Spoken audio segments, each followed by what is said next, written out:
মাগরিবের পরে সূরা ওয়াকিয়া পড়ো, কেউ রিজিকের জন্য কেউ দৌড়াদৌড়ি করো, তুমি সূরা ওয়াকিয়া পড়ো সব সময় বাদ মাগরিব, আল্লাহ তোমার রিজিকের ব্যবস্থা করে দিবে, অভাবনটা দূর করে দিবে। ঈশান নামাজের পরে সূরা মুলুক পড়ো, সূরা মুলুক না পড়ে ঘুমাইও না। যেদিন তুমি কবরে চলে যাবা, এই সূরা মুলুককে আল্লাহ পাক যুবকের মতো পাঠাইয়া তোমার কবরে তোমার শিউরের পাশে বসে পাহারাদারি বসাই দিবে। তোমার সাথে সে কিয়ামতের ময়দানে বলবেন, আল্লাহ সে আমাকে তিনি সবসময় তেলাওয়াত করছে, তুমি তাকে মাফ করে দাও। যদি মাফ না করো আল্লাহ তোমার কোরআন শরীফ থেকে আমাকে মুছে ফেলো। আল্লাহ পাক বলে সূরা মুলুক, যাও তোর সুপারিশ কবুল করলাম, আমি মাফ করে দিলাম। দোস্ত আমল করবো না, শুধু লম্বা লম্বা পন্ডিতামি করলে চলবে। দোস্ত আমল করো, দোস্ত আমল করো, আমল ছাড়া বিকল্প কোনো পথ নাই। দুনিয়ার সব কাজে আপনি পারেন, আমলের মধ্যে আসলে। নবী করিম সাল্লাল্লাহু আলাইহি ওয়াসাল্লাম তিনি যখন বলতেছিলেন এই কথাগুলি, তখন আম্মা জান আয়েশা সিদ্দিকা রাদিয়াল্লাহু তাআলা আনহা তিনি বলতেছেন, ওগো আল্লাহর রাসূল, আপনিও কি আল্লাহর রহমত ছাড়া পার হইতে পারবেন? কারণ আপনার কাছে তো আমলের অভাব নাই। রাসূল বলেন, আমিও আল্লাহর রহমত ছাড়া পার হতে, তাইলে আমি আর আপনার অবস্থান রহমত ছাড়া পার হয়ে যাব? ইবাদত বন্দিগির পাওয়ার দিয়া ইবাদতের অবস্থাটা কি? ইবাদতটা তো খুব কঠিন হাল, এটাকে আটকাই দিছে। আচ্ছা না, ঠিক আছে। ইবাদত যেভাবে করা দরকার, ইসলামের মধ্যে মৌলিক কয়েকটা জিনিস আছে, 5টা জিনিস। এই 5টা বিষয়ের উপরে পরিপূর্ণ আমল না থাকলে এটা পুরা ইবাদত বলা যাবে না।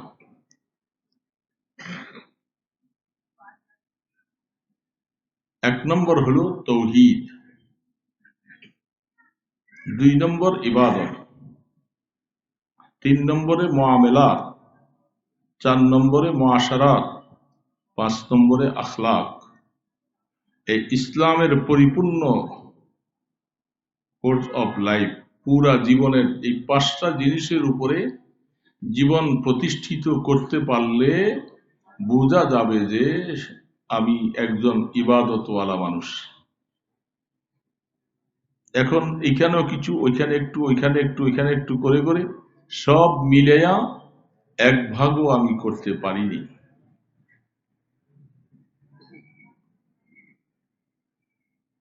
প্রথম নম্বরটা বলছিলাম তৌহিদ, আল্লাহ পাকের একত্ববাদের উপরে পুরাপুরি নিজকে সাক্ষ্য প্রদান করা। বলবেন আমরা তো আল্লাহকে এক জানি, আল্লাহকে এক জানা পর্যন্তই যথেষ্ট নয়, আল্লাহকে এক মানতে হবে। এখন বিভিন্ন রকমের ব্যাখ্যা যখন আসবে, তখন আমি আপনি দেখব যে আল্লাহকে আসলে এক মানলেও ব্যাখ্যার মধ্যে আইসা আমি 2 নম্বর হয়ে গেছি। আমাদের অনেক কাজের মধ্যে আমরা শিরক করে থাকি। শিরকওয়ালা ইবাদত আল্লাহর কাছে কোনো গ্রহণযোগ্য নেই। ইবাদত হতে হবে শুধু একমাত্র কার জন্য?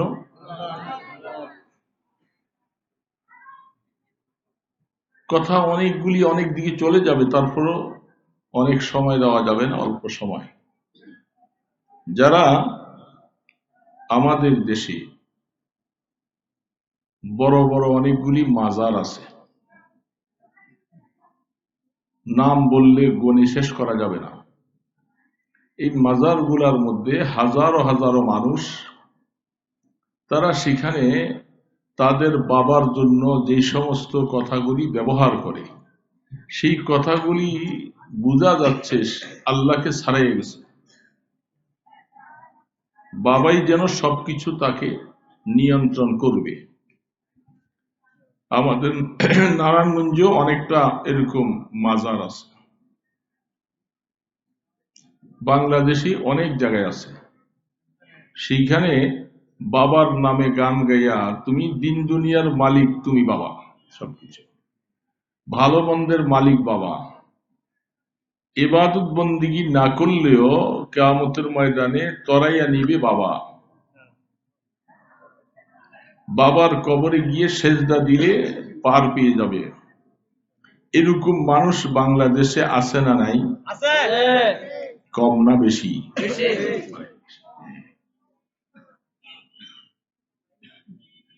বাবার এত সম্মান দেখাচ্ছে, তার মানে এগুলি সব রূপক।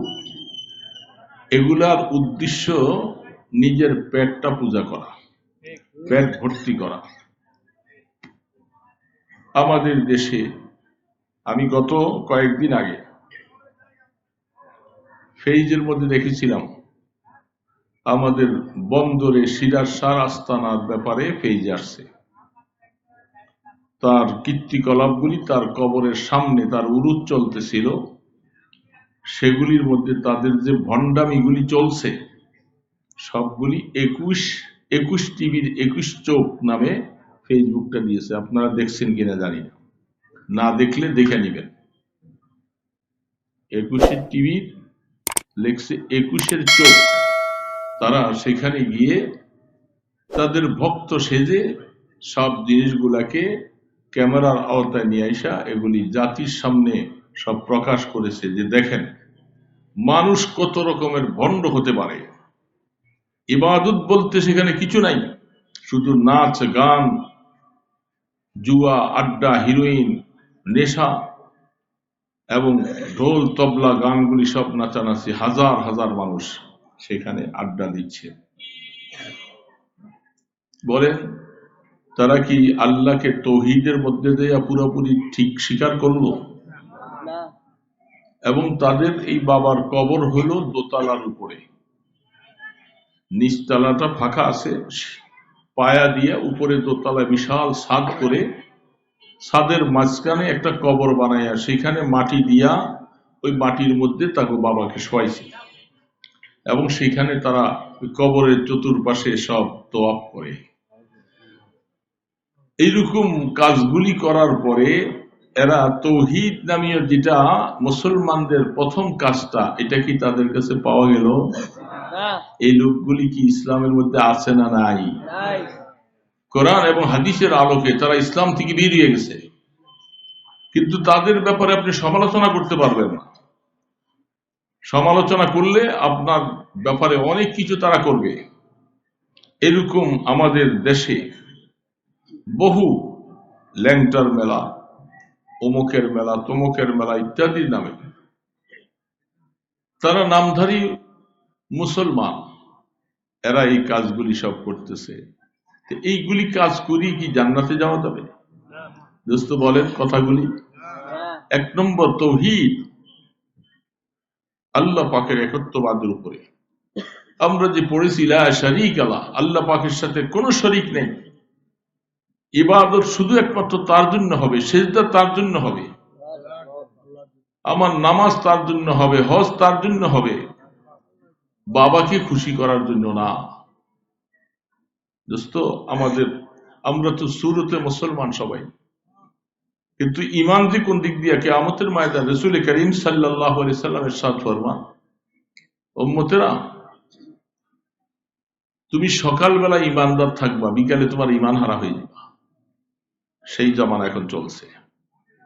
সকালে আমি ইমানদার, এমন কিছু কাজ করেছি, এমন কিছু কথা বলেছি যার দ্বারা আল্লাহ পাকের তরফ থেকে আমাকে ক্যান্সেল করে দিয়েছে, তুই বেরিয়ে যা ইমান থেকে। এরকম জমানায় এখন আমরা আছি। কত দরবার, আট্রসির দরবার, চন্দ্রপাড়ার দরবার, মাইজ ভান্ডারীর দরবার, এগুলি সব দরবার এখানে আসেন কিনা জানি না, না জানা থাকলে আপনি বুঝে নেন।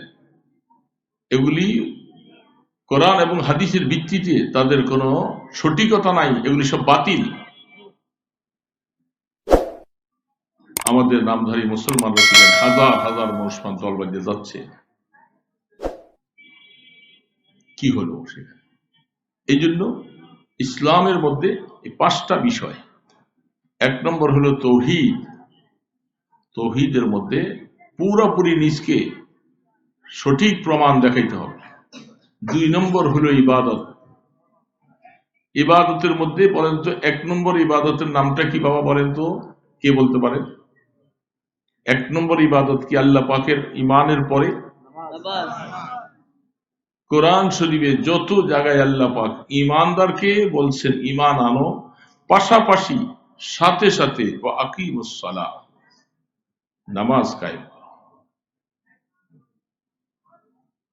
উতলু মা উহিয়া ইলাইকা মিনাল কিতাব ওয়া আকিমিস সালাহ ইন্নাস সালাতা তানহা আনিল ফাহশাই ওয়াল মুনকার ওয়া লাযিকরুল্লাহি আকবার লাউ কানু ইয়াসনাউন আল্লাহু ইয়ালামু মা কানু ইয়াসনাউন। আল্লাহ সুবহানাহু ওয়া তাআলা তার বন্ধুকে নবীকে বলছেন আপনি কোরআন তেলাওয়াত করেন। রসুলকে কোরআন তেলাওয়াত করতে বলছেন। রসুল কোরআন নাজিল হয়েছে, তেলাওয়াত কি রসুল কম করতেছেন? উম্মতকে শিক্ষা দিচ্ছে, উম্মত সঠিক পথে যদি থাকতে চাও তাহলে 1 নম্বর পুঁজি হলো কোরআন। কোরআন সামনে রেখে তুমি জীবন কাটাও, কোরআনে কি আদেশ কি নিষেধ আছে এটা সামনে নিয়ে আসো, তাহলে তোমার ঈমান ঠিক থাকবে। 2 নম্বর কথাটা ওয়া আকিমিস সালাহ। দোস্ত, আমরা এখানে মুসলিম এলাকার কয়েকজন মানুষ বসছি, আপনি রাস্তায় ঘাটে চলে দেখেন হাজার হাজার লক্ষ লক্ষ মানুষ, এর মধ্যে ঈমানদারের সংখ্যাটাই তো হইল 99%। কি বলেন ঠিক না? নামাজের সংখ্যা কয়জন বাবা আপনি বলেন তো, আপনার দিলটার মধ্যে বলেন, এই যে হাজার হাজার মানুষের মধ্যে রাস্তায় ঘাটে বাজারে দোকানে ট্রান্সপোর্টে ইত্যাদি ইত্যাদি সর্ব জায়গায় নামাজি কয়জন? আর 1 ওয়াক্ত নামাজ পড়লাম 2 ওয়াক্ত পড়লাম না, ওইটা তো নামাজি না। নামাজি হতে হলে 5 ওয়াক্ত নামাজ রেগুলার পড়া লাগবে, তাকে বলবে নামাজি। এরকম নামাজির সংখ্যা বেশি না কম? বলেন বাবা, বেশি না কম? তাহলে আমি 2 নম্বরে ইবাদতের মধ্যে আমি ফেল হয়ে গেছি। এই জন্য আল্লাহ রাব্বুল আলামিন বলছে আমার বান্দা বান্দি শোনো, আমি ঈমানের পরে তোমাদেরকে বলছিলাম আকিমুস সালাহ, নামাজ পড়ো। কারণ নামাজ এমন একটা ইবাদত, দুনিয়ার মধ্যে এর সমতুল্য কোনো ইবাদত নাই। হজ রোজা যাকাত যত ইবাদত আছে সব কিছুর থেকে 1 নম্বর ইবাদত হলো নামাজ। অন্যান্য ইবাদতগুলি দুনিয়ার মধ্যে ফরজ হয়েছে, আর নামাজ আল্লাহ পাক আসমানে ফরজ করেছে। বন্ধুকে মেরাজে ডেকে নিয়া, কিছুদিন আগে মেরাজ গেছে না, সবে মেরাজ। সেই সবে মেরাজের মধ্যে আমরা বিভিন্ন সময় মসজিদ গুলাতে শুনছি অনেকে ওয়াজ নসিহতে মেরাজের আলোচনা করে। আলোচনার ভিতরে একটা জিনিস আমাদের বোঝা দরকার, রহমতে দু আলমকে আল্লাহ পাক আসমানে ডেকে নিয়া সান্ত্বনা দিলেন। রসুলের জীবনে এত কষ্ট এত মার খেলেন, আল্লাহর পয়গম্বর কি কোনো মানুষের রাষ্ট্রীয় ক্ষমতা, দেশের অর্থ ব্যবস্থাপনা, দেশের সমস্ত নেতৃত্ব বাদবরি এরকম সব কিছু রসুলের হাতে নিয়েছিলেন? রসুল এমন তো ছিলেন না। রসুল তো বিশ্বাসী ছিলেন সকলের কাছে। কি বলেন ঠিক না? রসুলের টাইটেলটা কি দিয়েছিল কাফেররা? আলামিন। বিশ্বাসী তিনি, তার জীবনে কোনো স্পট নাই। তারপরে প্রথম যেদিন সর্বপ্রথম ওহী নাজিল হয় গারে হিরার মধ্যে, যারা হজ করতে গেছেন তারা দেখেছেন জাবালে নূরে গারে হিরার মধ্যে আল্লাহ রসুল সেখানে তিনি গেলেন, প্রথম ওহী সেখানে নাজিল হয়। এরপরে আসার পরে রসুল এত নির্যাতন পাইলেন, আমি সেদিকে যাচ্ছি না, শুধু পয়েন্টটা বলতেছি বোঝার জন্য। রসুলকে মারল, রক্তাক্ত করে ফেলল, তাইফের ময়দানে পাথরের আঘাতে শরীরের কাপড়গুলি সব রক্ত বেরিয়ে পড়ছে। কথাটা শুনতে খুব ভালো লাগে, কি বলেন? এই ইমানদাররা বলেন না কেন ভালো লাগে?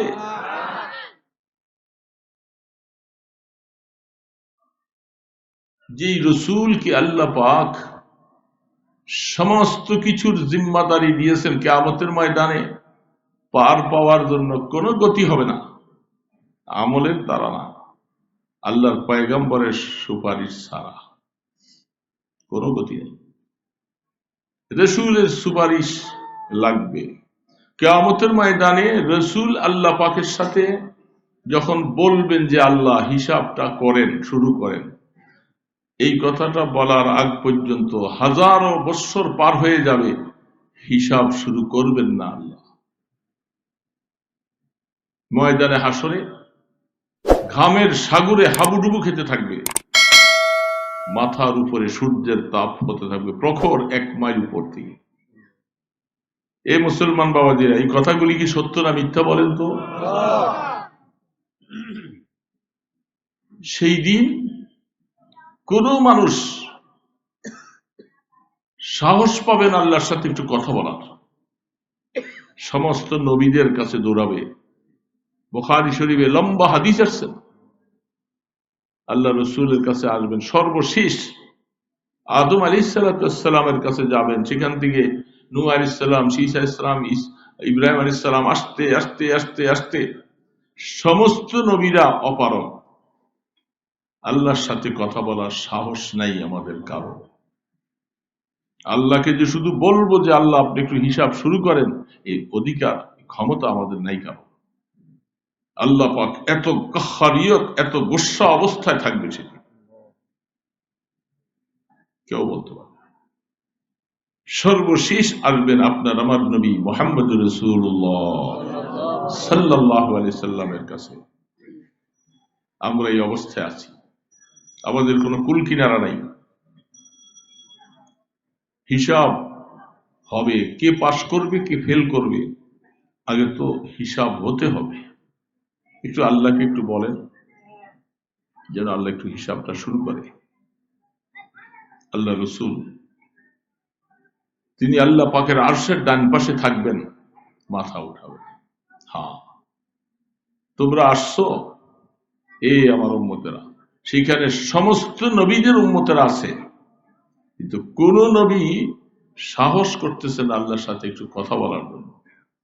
আমাদের রাসূল তখন দাঁড়াইয়া বলবেন যে আল্লাহ আপনি আমাকে আপনার সাথে কথা বলার অধিকার দিয়েছেন দুনিয়ার মধ্যে, আপনি কোরআনে বলছেন, আমার উম্মতের কাছে এই হাদিস পৌঁছেছে যে আজকের দিনে আল্লাহর সাথে কথা বলার অধিকার একমাত্র আপনাকে দেওয়া হবে, তিনি মুহাম্মদুর রাসূলুল্লাহ।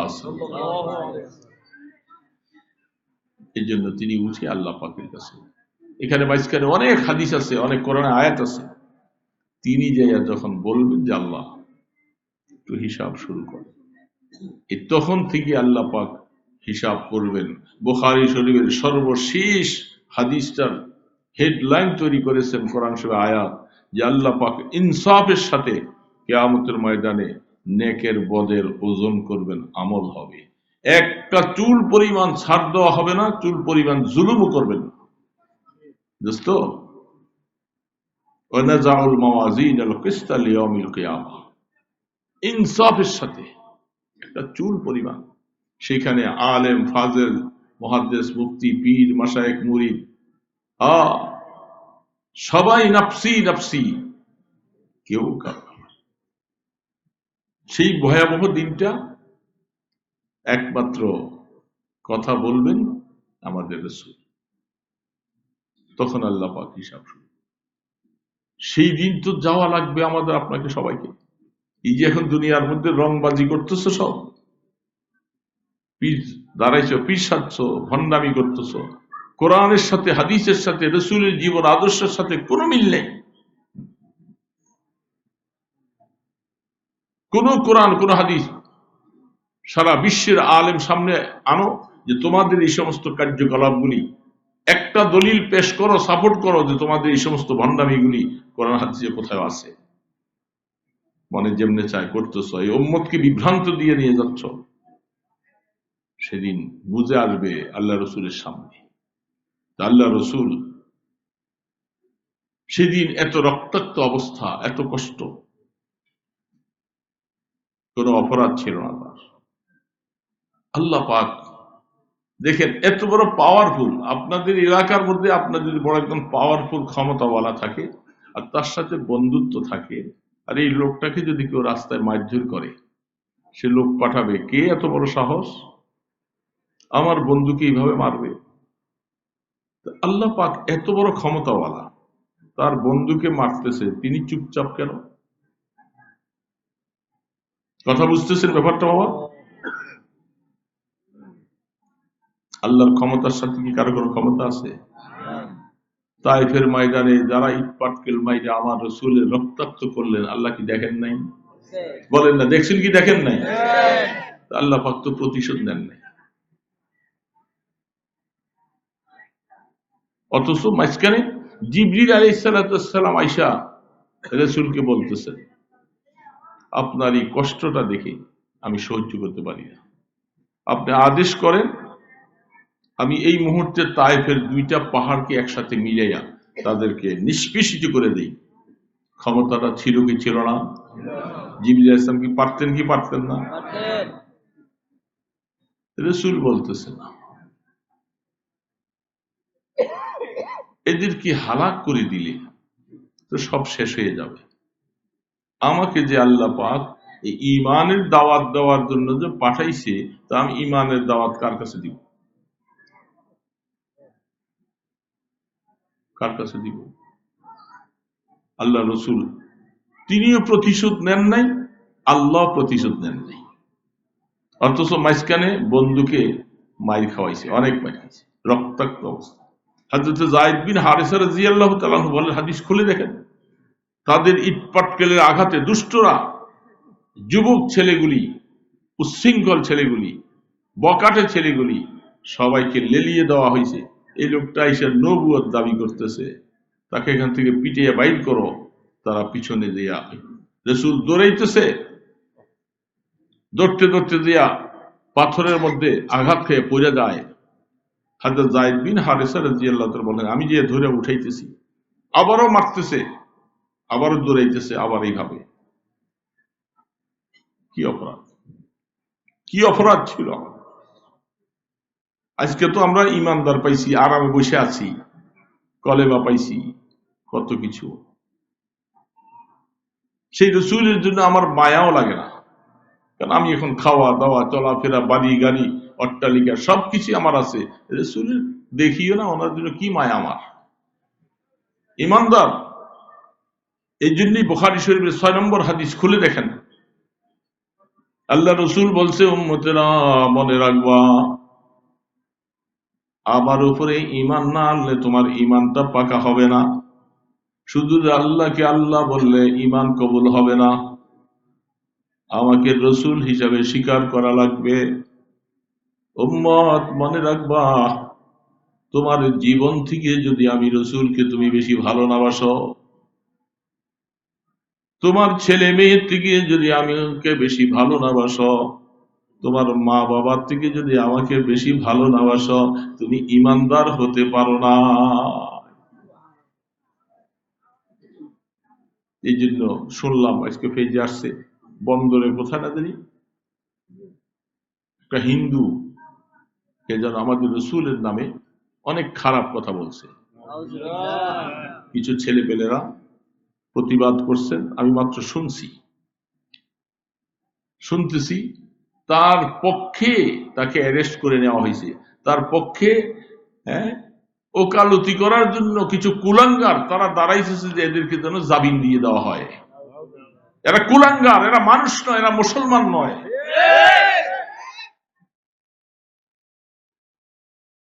মুসলমানের ঘরে জন্ম নিলেই মুসলমান হয় না। নূহ আলাইহিস সালামের ছেলে নবীর ঘরে জন্ম নিয়ে এসে কাফের হয়েছে। তুমি মুসলমান দাবিদার, আর তুমি এই কুলাঙ্গারদের পক্ষে তুমি ওকালতি করবা।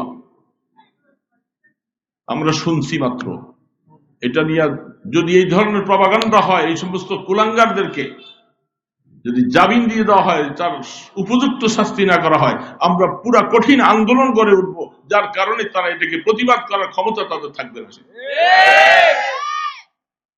রসুল কি কথা বলবে, কেমন ইমানদার, এটা বুঝার বিষয়। আমি রসুলকে জীবন থেকে ভালোবাসি কিনা দেখবে। এই মাঝে মধ্যে এই সমস্ত কিছু কুলাঙ্গাররা কিছু কথা উঠাবার পরে আল্লাহ পাক দেখতে চান যে আমার রসুলকে তারা কত ভালোবাসে। দেখি তাদের সামনে আমার রসুলকে গালি দিবে, আমার রসুলের ইজ্জতের উপরে আঘাত হানবে। আর ইমানদার টুপি মাথার দিবে, দাঁড়িয়ে হুজুর হুজুর করে তসবি টানবে। তোমার মতো ইমানদারের 2 পয়সা দাম নাই, তোমার ইমান কবুল হবে না আল্লাহর কাছে। রসুলকে গালি দিয়েছে, রসুলকে কেউ কথা বললো, এগুলার প্রতিবাদের সাথে তোমাকে একাত্মতা পোষণ করতে হবে যে আমি তার উপযুক্ত বিচার চাই, তাহলে তুমি ইমানদার হবে। রসুলকে জীবন থেকে বেশি ভালোবাসলা, এর জন্য যদি জীবন দিতে হয় জীবন চলে যাবে, কোনো আফসোস নেই। ইমানদাররা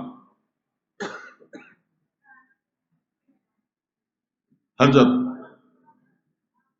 আপনারা শুনেছেন